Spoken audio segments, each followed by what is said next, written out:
life. Time. Look forward.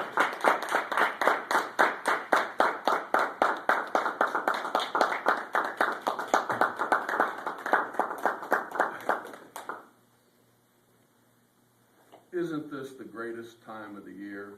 We go from Thanksgiving to the seasonal December holidays, the feast of St. Nicholas, the parades, Hanukkah, Christmas, and then New Year's. Isn't it the best time of the year when we're able to spend it with family, friends, people we care about, people we love?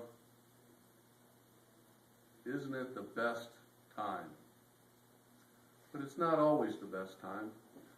It's also the time when we reflect and find ourselves thinking about those that are unable to celebrate with us at this time of the year. And we remember how life can be fleeting and short and sometimes empty. Mr. Toastmaster, fellow Toastmasters, and most welcome guest, how long is a lifetime? At times it can be fleetingly short, other times it can be full, satisfying, and jubilant.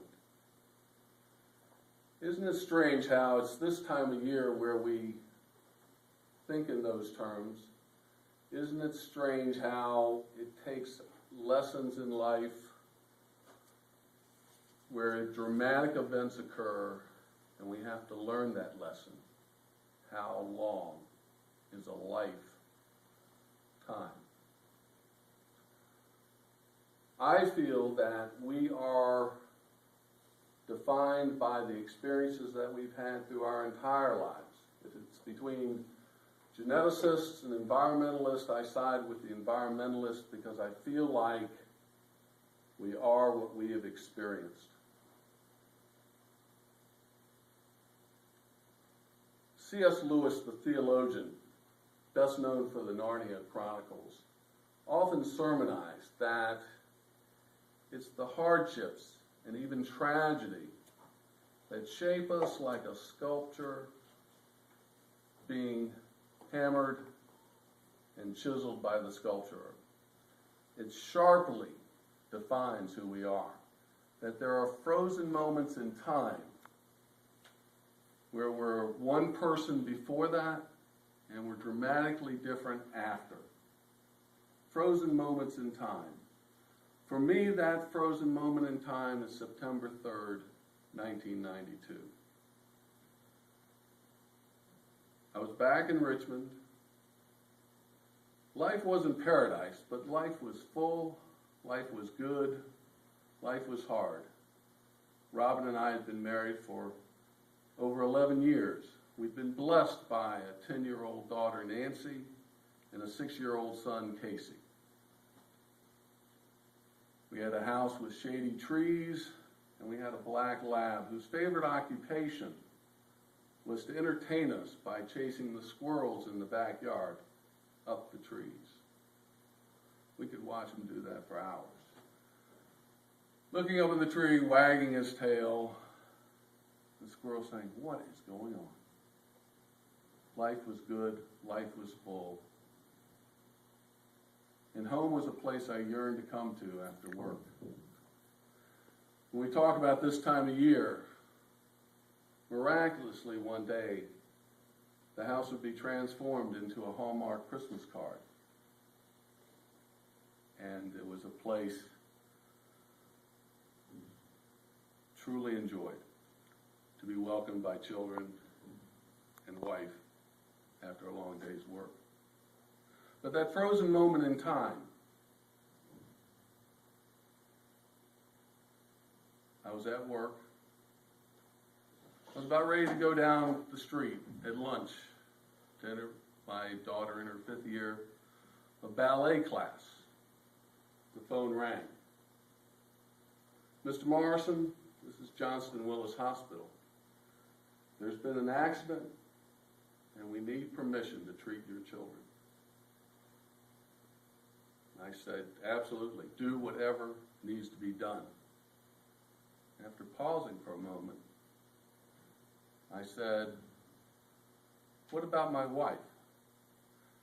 We're sorry, Mr. Morrison, but I don't know anything about your wife. Please drive carefully.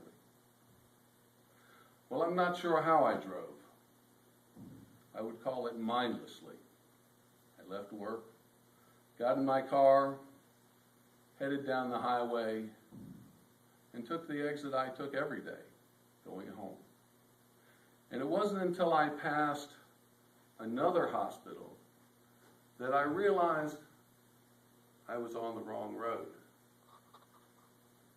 After redirecting myself, I got to the hospital to find my daughter going into her first of 2 surgeries that she would need to have. The first for emergency abdominal repair, and then a week later, after recovering from that, her ankle would be repaired with a pin, broken in the accident. My son, broken ribs, broken clavicle from the restraint in the car. My life suddenly accelerated. How long is a lifetime? My life suddenly became blurs. Blurs and brief snapshots of what went by.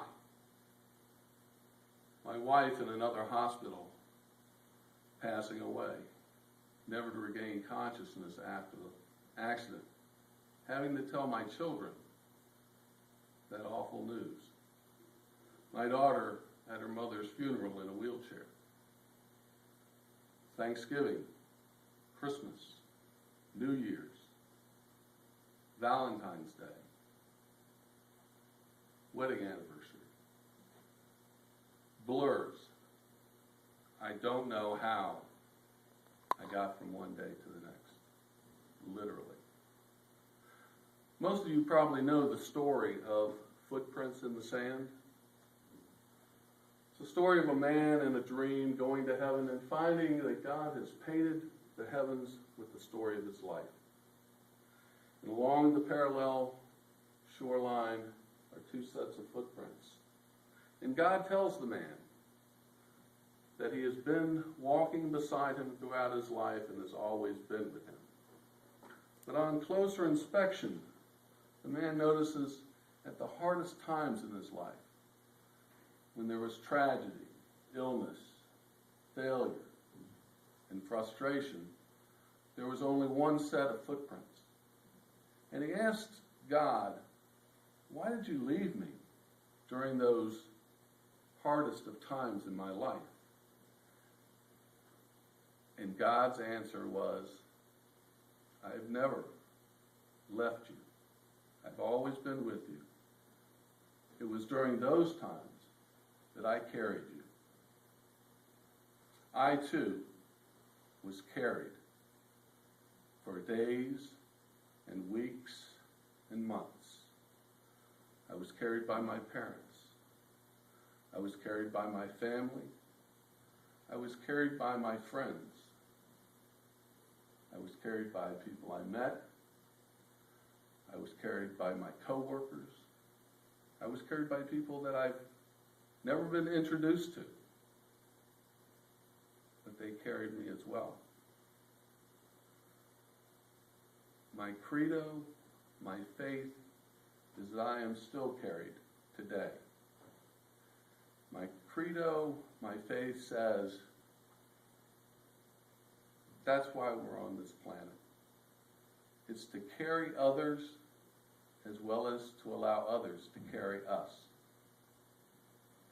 How long is a lifetime? It is short as a blink of an eye, but it is also as wide as the heart that you carry those that aren't with us anymore. It's as full as what we do with every day and how we interact and carry all those who need to be carried. A microcosm is like our Toastmasters Club. We all strive for every one of us to be successful in this journey of ours. And so it is with our lives. How long is a lifetime? It's as full and as long